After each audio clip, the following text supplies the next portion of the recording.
lucky ones who'd survive. While I went through treatment, those running the lecture series kept sending me emails. "What will you be talking about?" they asked. "Please provide an abstract." There's a formality in academia that can't be ignored, even if a man is busy with other things, like trying not to die. By mid-August, I was told that a poster for the lecture had to be printed, so I'd have to decide on a topic. That very week, however, I got the news. My most recent treatment hadn't worked. I had just months to live. I knew I could cancel the lecture. Everyone would understand. Suddenly, there were so many other things to be done. I had to deal with my own grief and the sadness of those who loved me. I had to throw myself into getting my family's affairs in order. And yet, despite everything, I couldn't shake the idea of giving the talk.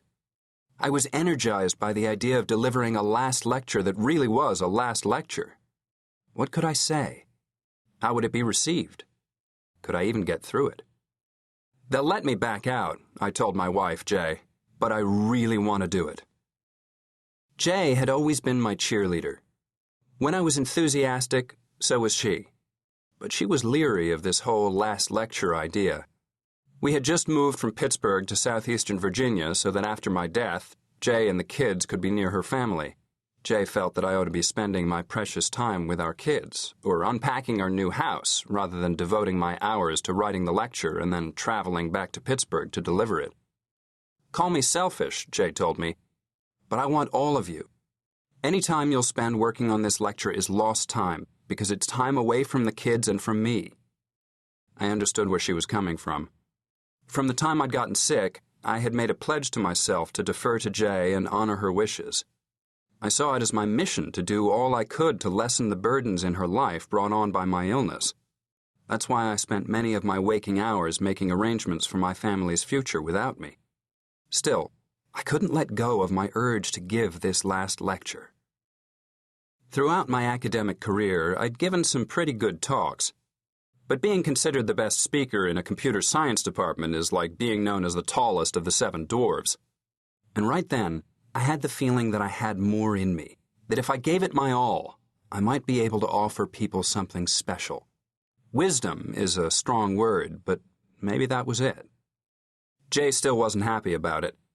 We eventually took the issue to Michelle Reese, the psychotherapist we'd begun seeing a few months earlier. She specializes in helping families when one member is confronting a terminal illness. "I know Randy," Jay told Dr. Reese. "He's a workaholic. I know just what he'll be like when he starts putting the lecture together. It'll be all-consuming." The lecture, she argued, would be an unnecessary diversion from the overwhelming issues we were grappling with in our lives. Another matter upsetting Jay. To give the talk as scheduled, I would have to fly to Pittsburgh the day before, which was Jay's 41st birthday. "This is my last birthday we'll celebrate together," she told me. "You're actually going to leave me on my birthday?" Certainly the thought of leaving Jay that day was painful to me. And yet I couldn't let go of the idea of the lecture. I had come to see it as the last moment of my career, as a way to say goodbye to my work family. I also found myself fantasizing about giving a last lecture that would be the oratorical equivalent of a retiring baseball slugger driving one last ball into the upper deck. I had always liked the final scene in The Natural, when the aging, bleeding ballplayer Roy Hobbs miraculously hits that towering home run. Dr. Reese listened to Jay and to me.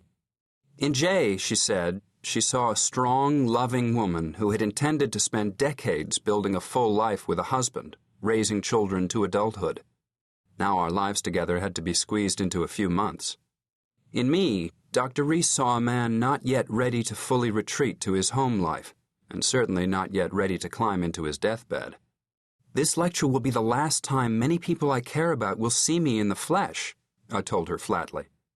"I have a chance here to really think about what matters most to me, to cement how people will remember me, and to do whatever good I can on the way out."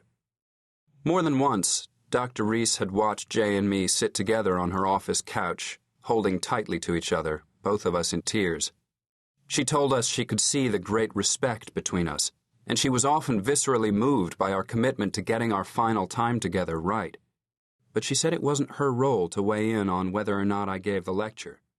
"You'll have to decide that on your own," she said, and encouraged